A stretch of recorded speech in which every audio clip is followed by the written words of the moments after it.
there was a certain migration to what later became Israel, even at the start of the 20th century, even before the rebirth of Poland in 1918. But after that, then it intensified.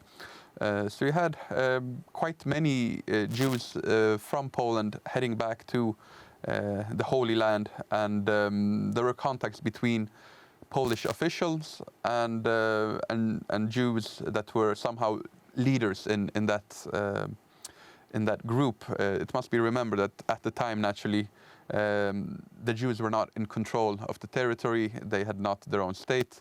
Neither did the Arabs, which later were termed as Palestinians. This was a part of the British Mandate. It had been part of the Ottoman Empire before the First World War. After the Ottoman Empire entered the war on the wrong side, in hindsight for them, it turned out that they had to give up some of the territories. One of them was what the territory Palestine that later became Israel. And it was given by the League of Nations as a mandate to the British Empire. So the British mandate was established in the territory, and these Jewish nationalists, they naturally wanted their own independent nation state. The issue was naturally the fact that there had been Jews living there naturally in the previous centuries as well, but in comparison to the Arab population in the region, they were quite minuscule. They were growing from the start of Zionism, and they started moving back. The numbers were still not very big up until after the Second World War. But they were certainly growing, and it led to increased tensions between the Arabs and the Jews there, and also between the Jews and the British, who were in control.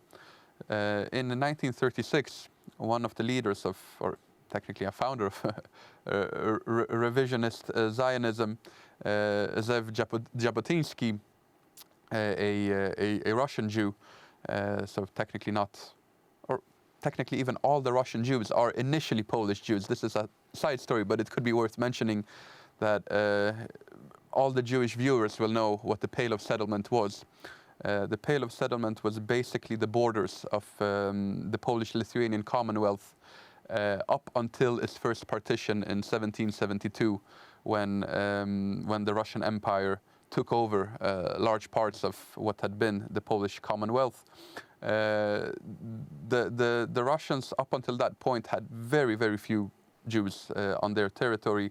So taking over these territories, they took over a huge Jewish population.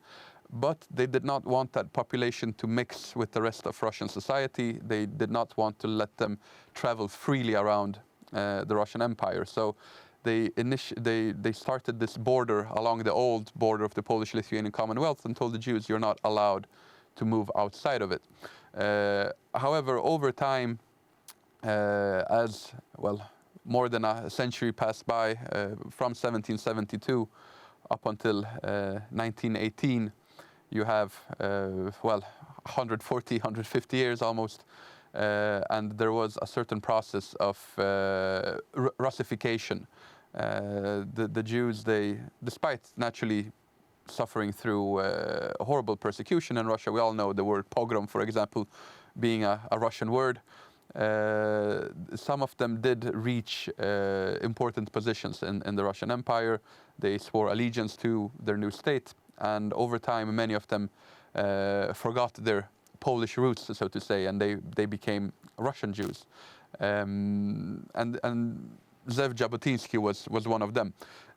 However, he realized that still the majority of the world's Jews were in Poland.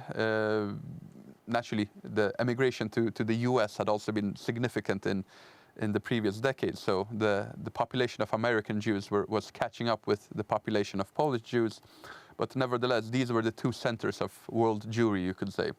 So in 1936, he decides to go to Poland, Eastern Europe in general. He's trying to encourage as many Jews to, according to the main tenets of Zionism, to move back to the Holy Land.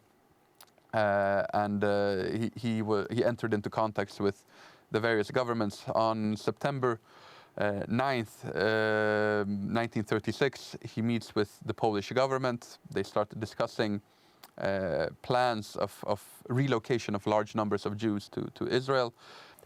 Adam, I'm sorry, the clock in the corner of the studio is telling me that the time for this programme is over, so if we could pause it there, we'll pick it up next time.